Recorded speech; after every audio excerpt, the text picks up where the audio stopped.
So, talking about emotional intelligence, which is basically it's just about making good decisions when you're in a social situation or an emotionally charged situation. And what I want to focus on is why so often we don't make those good decisions, particularly at work. This is smart, capable people when everyone else around them can clearly see what the healthy thing is to do. They, for whatever reason, don't.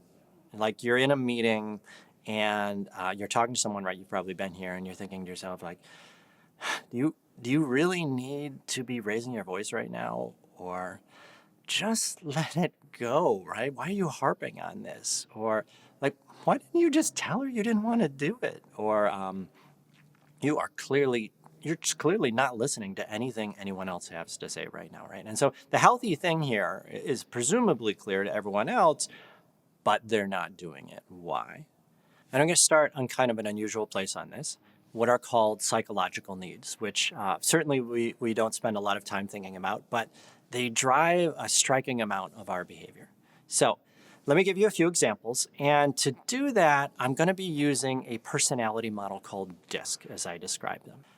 Think about someone you know who they're really direct, they're assertive, often forceful even, right? They've got a D or dominant style. These folks, they often have this really strong need for control and influence. So maybe that's you, maybe that's someone you know, probably someone in your social circle, right? It's this very strong psychological need. As well, they often have this deep-seated need to always be making progress, where they can even kind of get restless if they're not getting results. But then there's also needs that we don't necessarily always want to own up to. Even, we might not even know that they're there, but they can drive a lot of our behavior, even more so when we're not aware of them. So here, an example for this style would be a need to avoid weakness, certainly not to show any weakness. And it's not on the surface, but it drives a lot of that behavior and the choices that we make at times. All right, let's take a different style. I or influencing people. They're really outgoing, they're high energy, enthusiastic. What needs beneath the surface might be driving this type of behavior? Well, as you might guess, a really high need to connect with other people. And everybody's got these needs like this, right? But it's particularly pronounced here. There's also this really high need for novelty and play. And then also, though, and maybe a little less obvious, a really strong need to feel heard and appreciated, to have their thoughts and their emotions validated by someone else. So to get that need met, you get more talking, you get more expression, right? Maybe some karaoke. Down here, the S or steadiness style. This is my turf. What needs drive someone to be really accommodating and patient and gentle? Well, one of the big needs here is the need for harmony. And being accommodating really helps keep things harmonious, right? The need drives the behavior. There's also a really strong need to make people happy, and a particularly strong need for acceptance and belonging. Again, we all have that need, particularly strong here, though. And it's also really worth noting that for these folks, they have a lower need for that stuff across the circle, like control and influence. They're often willing to cede some of that control to make others happy or to keep things harmonious. Okay, and then there's the C or conscientiousness style. Those people, they're really analytical, reserved, precise. What underlying needs might drive someone to act like that? Well, one is this really strong need to be right? Being reserved, being self-contained, that helps you avoid making foolish mistakes. A really strong need for autonomy. And so if I'm an expert, if I put the effort into getting there, a lot of effort, right, I don't have to rely on anyone else. And perhaps a little deeper, a need to avoid blame. And so behaviorally, well, I'd often rather just sit things out than be the person who screwed things up. Or at the very least, I take tons of time analyzing the situation to make sure I don't screw up. running through all of those different scenarios in their heads, right? All those permutations, right? What if they ask this question? What if this topic comes up? What if someone aims their small talk at me?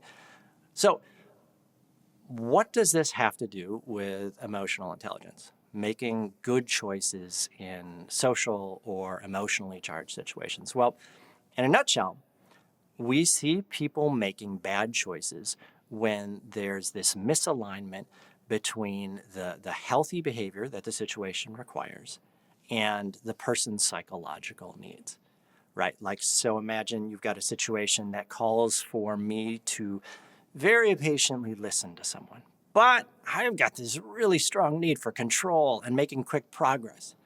Or a situation that calls for me to go out and mingle and network, but I've got this really strong need to not make social mistakes.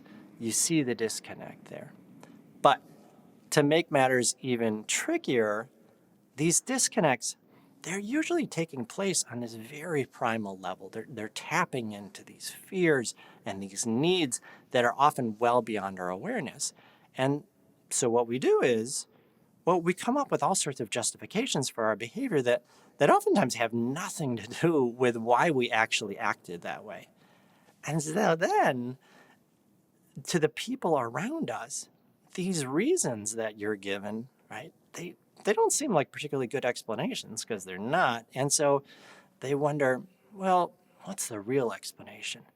And too often, that explanation they come up with is about our character, right? Well, they must be egotistical. They must be aloof. They must be socially incompetent. And sometimes, yes, our poor choices are about not knowing the healthy thing to do, or not caring, right? Not giving a crap. But probably more often, it's about being emotionally allergic to that healthy thing to do. Okay, so stepping back, the healthy thing to do. All right, I've said that quite a few times. What is the healthy thing to do? Well, one of the things that makes being a human being so incredibly complicated, why we call it emotional intelligence, is that it depends on the situation. Sometimes the healthy thing to do is expressing your anger, but sometimes it's keeping that anger in check.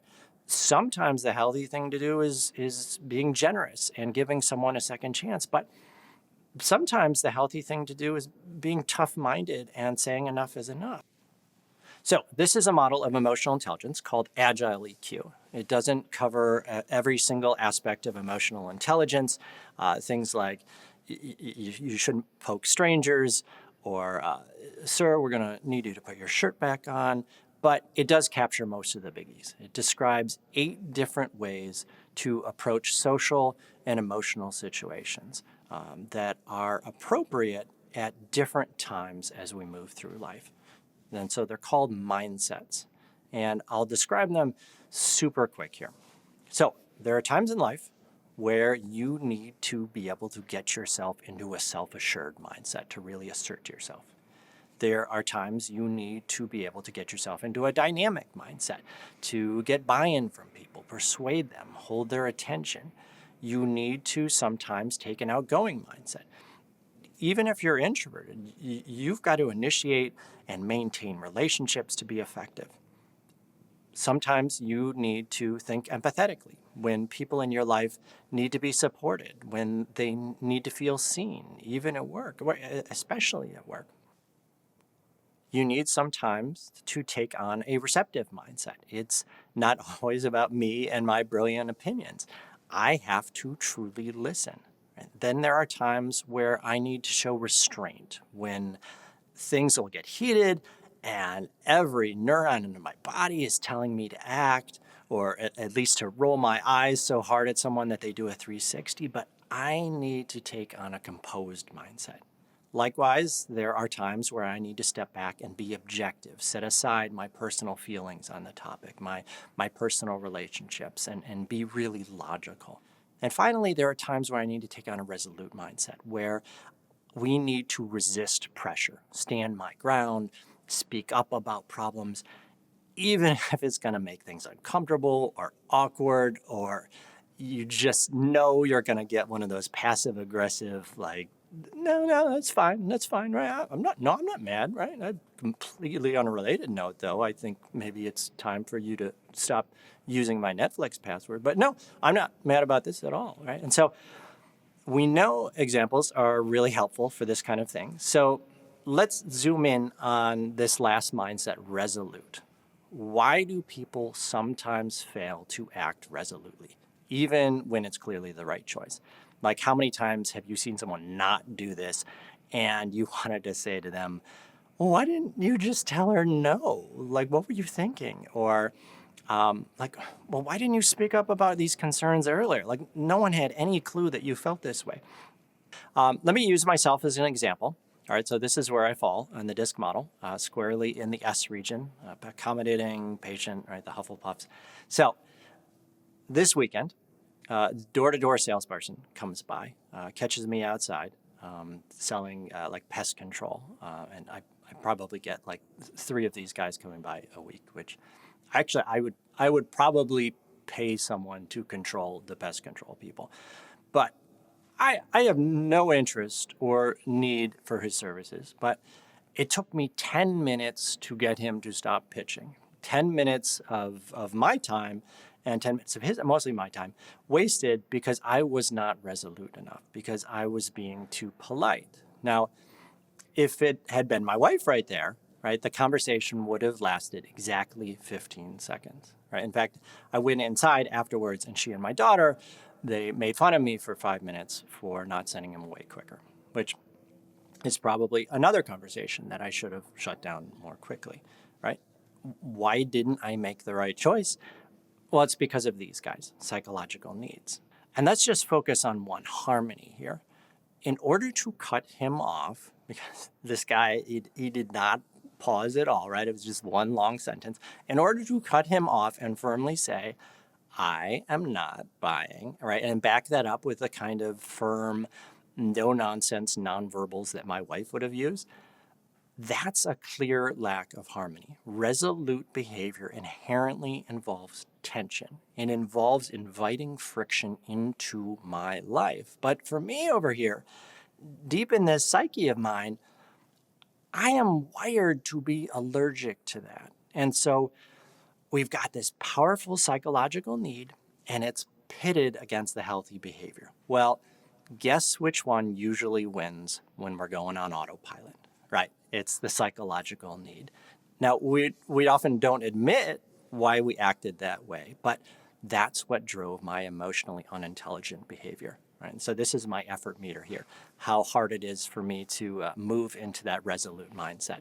It's not maxed out, but it's certainly in the really, really hard zone because of these needs here and because of how hard it's going to be to me to get those met here. Now, it's kind of a trivial example, but think about how often that resolute mindset is needed at work.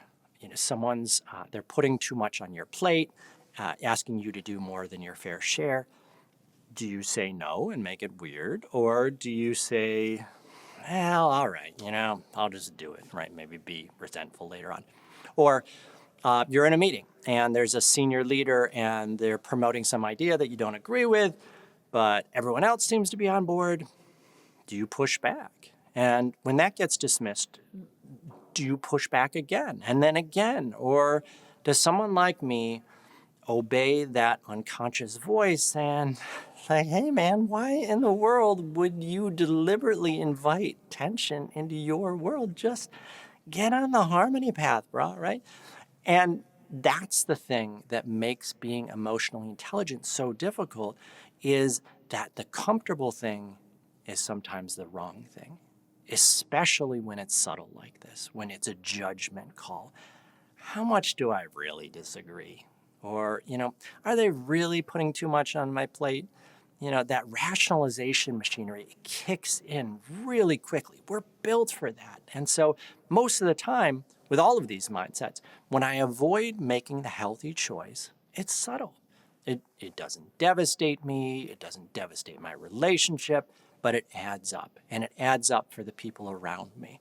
And I think that's a really useful way to think about maturity. Our willingness to do the difficult thing in the short term because it's the healthy thing in the long term. All right. So the point here is not for you to sympathize with me, although I will not turn that down. It is to illustrate why, for a particular person, it can be so very difficult to make the healthy choice in a given situation when to other people it's incredibly easy and obvious. And it's because of the role that those hidden needs play. So there's another video that I've done that you can check out on the actually really big question when it comes to emotional intelligence is, how do you help someone improve? How do you get someone like me to be really forthcoming with the problems that I'm seeing? Or how do you get that really passionate person to manage their tone?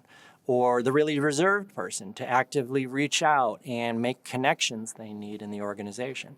So I'll talk through a study that we did with a little over 6,000 learners in different organizations on how we helped them do that. All right, so thank you so much for your time.